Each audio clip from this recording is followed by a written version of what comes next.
মুখ্যমন্ত্ৰীৰ আত্মনিৰ্ভৰশীল অসম অভিযান।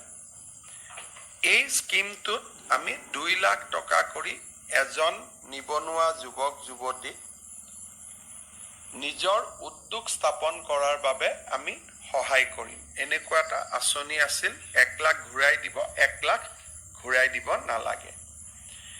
তাৰে যিটো প্ৰথম পৰ্যায়ৰ ইণ্টাৰভিউ আছিলে, সেই ইণ্টাৰভিউটো সমাপ্তি হ'ল। এতিয়া 1:2 অৰ্থাৎ প্ৰথম বছৰ আমি 30,000 লোকক যুৱক যুৱতীক এই সহায়টো কৰিম আৰু তাৰ পিছত আমি আৰু 70,000 ল'ৰা ছোৱালীক কৰিম দ্বিতীয় পৰ্যায়ত।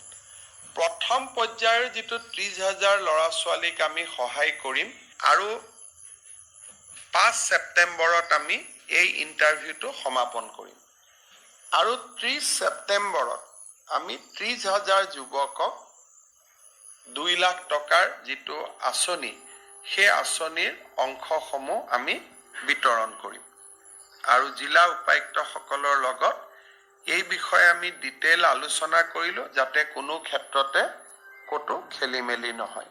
মুখ্যমন্ত্ৰীৰ আত্মনিৰ্ভৰশীল অসম অভিযান।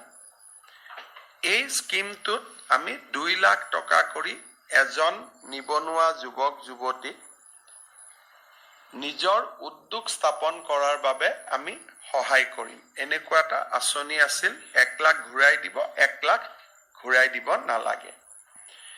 তাৰে যিটো প্ৰথম পৰ্যায়ৰ ইণ্টাৰভিউ আছিলে, সেই ইণ্টাৰভিউটো সমাপ্তি হ'ল। এতিয়া 1:2 অৰ্থাৎ প্ৰথম বছৰ আমি 30,000 লোকক যুৱক যুৱতীক এই সহায়টো কৰিম আৰু তাৰ পিছত আমি আৰু 70,000 ল'ৰা ছোৱালীক কৰিম দ্বিতীয় পৰ্যায়ত। প্ৰথম পৰ্যায়ৰ যিটো 30,000 ল'ৰা ছোৱালীক আমি সহায় কৰিম আৰু 5 ছেপ্টেম্বৰত আমি এই ইণ্টাৰভিউটো সমাপন কৰিম আৰু 30 ছেপ্টেম্বৰত আমি 30,000 যুৱকক 2 লাখ টকাৰ যিটো আঁচনি, সেই আঁচনিৰ অংশসমূহ আমি বিতৰণ কৰিম আৰু জিলা উপায়ুক্তসকলৰ লগত এই বিষয়ে আমি ডিটেইল আলোচনা কৰিলোঁ, যাতে কোনো ক্ষেত্ৰতে ক'তো খেলি মেলি নহয়। মুখ্যমন্ত্ৰীৰ আত্মনিৰ্ভৰ